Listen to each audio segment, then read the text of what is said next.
Think about the one person, dead or alive, that you would want to hire to join your team, to help you sell product, to outmaneuver competitors, satisfy customers, scale your business, or just to help you become better at what you do.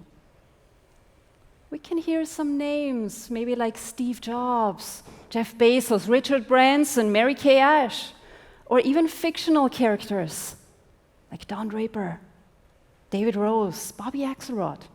But for us, it's this guy.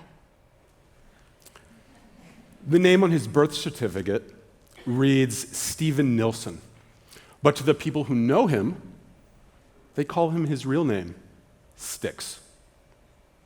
Styx has successfully driven marketing for companies like Red Bull, Pabst Blue Ribbon, and most recently, one of the world's most disruptive, arguably controversial, and definitely uncopyable brands. A company that sells Austrian mountain water in a beer can and calls it Liquid Death.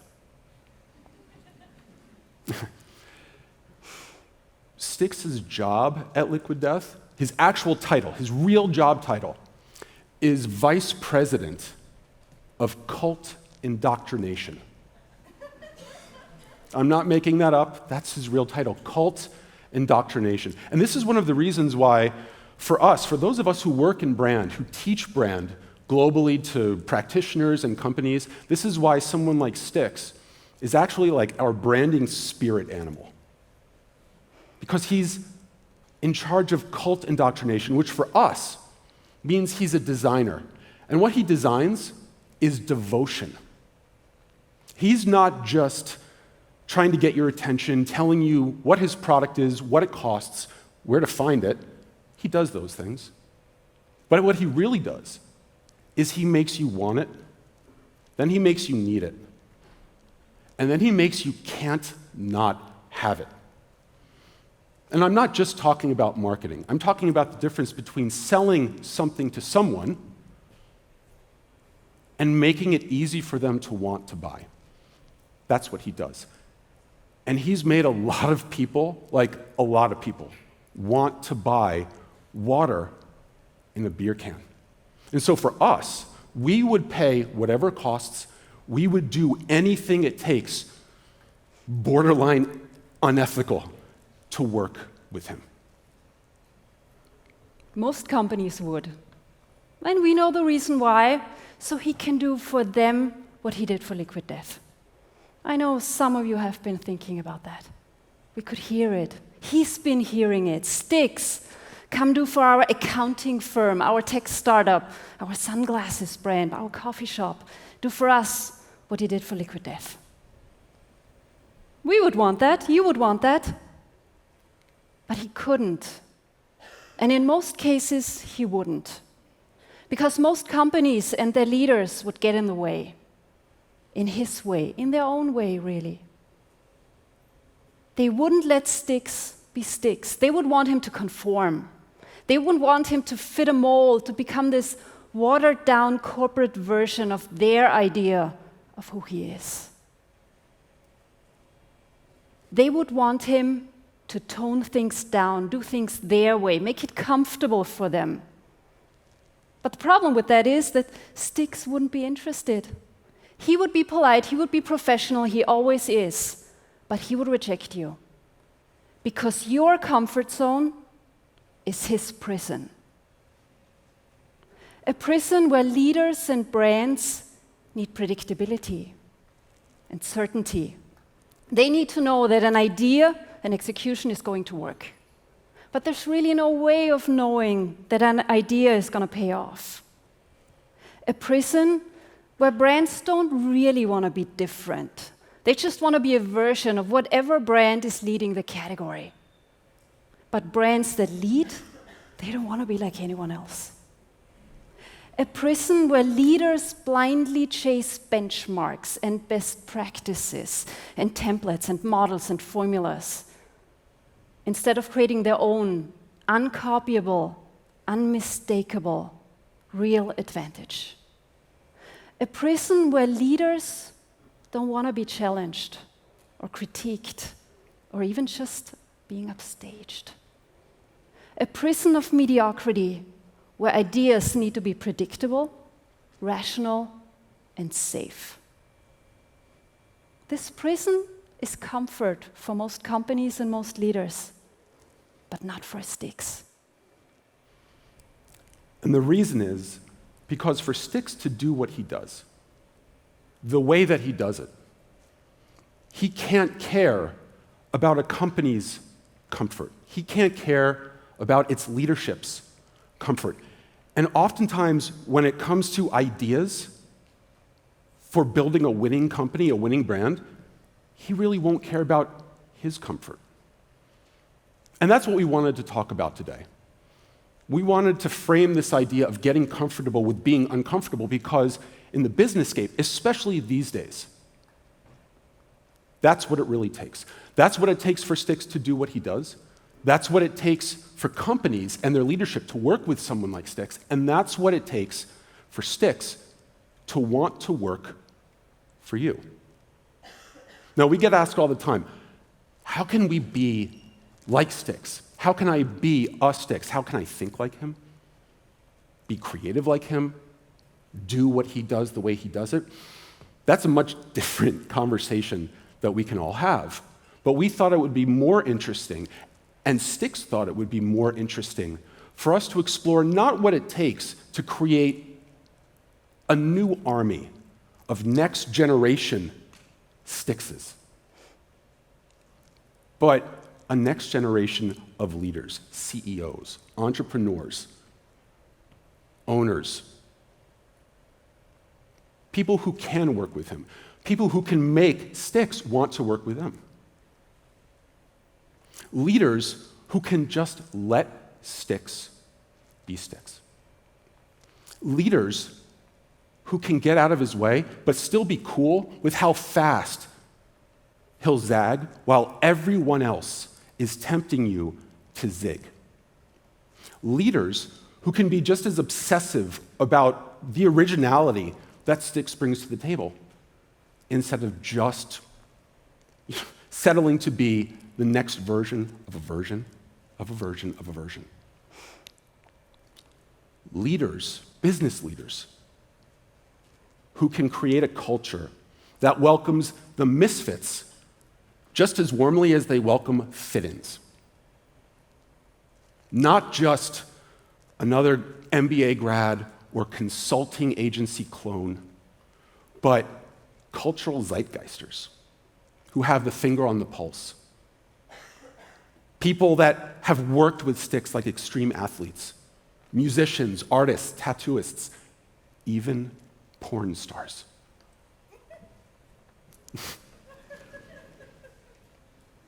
People who won't outsource creativity, people who won't outsource strategic thinking, people who won't outsource disruptive thinking, and people who won't outsource the humanity that all of us kind of feel more desperate to bring back into business these days.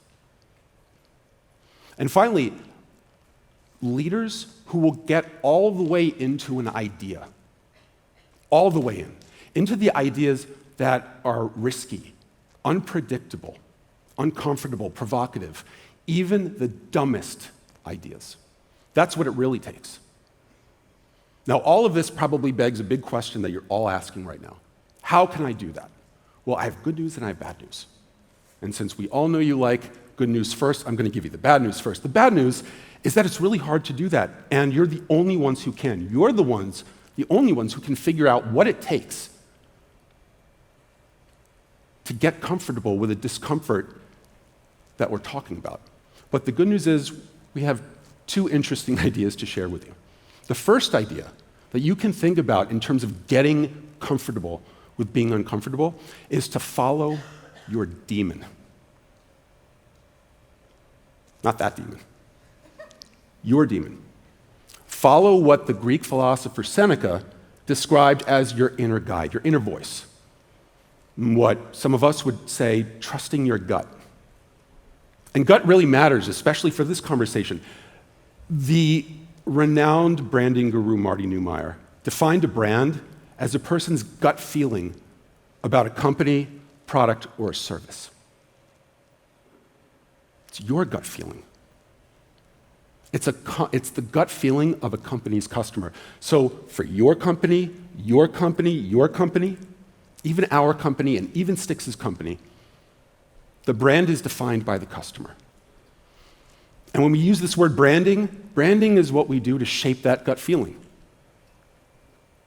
So for those of us doing the shaping, for those of you who do that shaping on a daily basis, our guts matter too.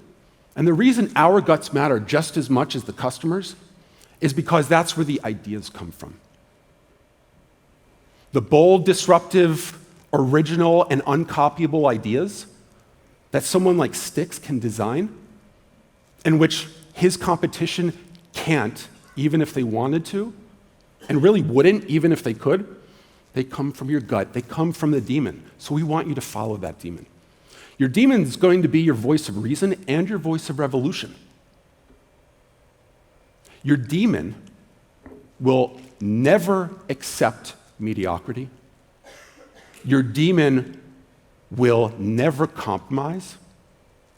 And not for nothing, your demon is uncopyable itself.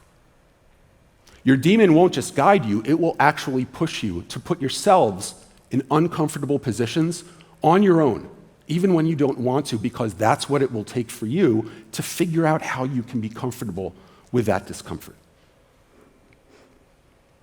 And all of these ideas, this idea of big ideas, uncopyable ideas, Styxy ideas, they come from the demon too. And you'll hear them when the demon asks you questions that start with, what if? And why not? Like, what if you put water in a beer can and called it liquid death? So first, follow your demon. But don't just follow it. Become its accomplice. The author Virginia Woolf wrote an essay titled, How Should One Read a Book? A book. A book is really a collection of ideas, an idea, really, right?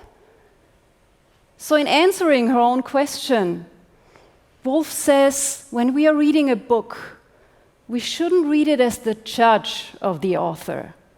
We should read it as the author's accomplice. What a beautiful and wonderful and powerful way to think about ideas. The uncomfortable ideas, the risky ideas, the crazy ideas, the questionable ideas, even the dumb ideas. Ideas from your own demon, your colleague's demon, your partner's demon, your kid's demon, a demon named Styx. So don't be his judge or his administrator or his adversary. Become his accomplice. Chances are you already work with the Styx. You probably work with several. And even more than that, I guarantee some of you sitting right here, right now, are sitting next to a Styx. You should try to find out if you are. And if you are, you should do everything you can to be their accomplice. But if you don't work with the Styx and you want to, if you want to hire another Styx, the next Styx, some of these future Styx I'm looking at right now, even this Styx, you have to make one very simple decision. How valuable is being comfortable? How valuable is being comfortable? What's more valuable, your comfort or being uncopyable? Thank you very much.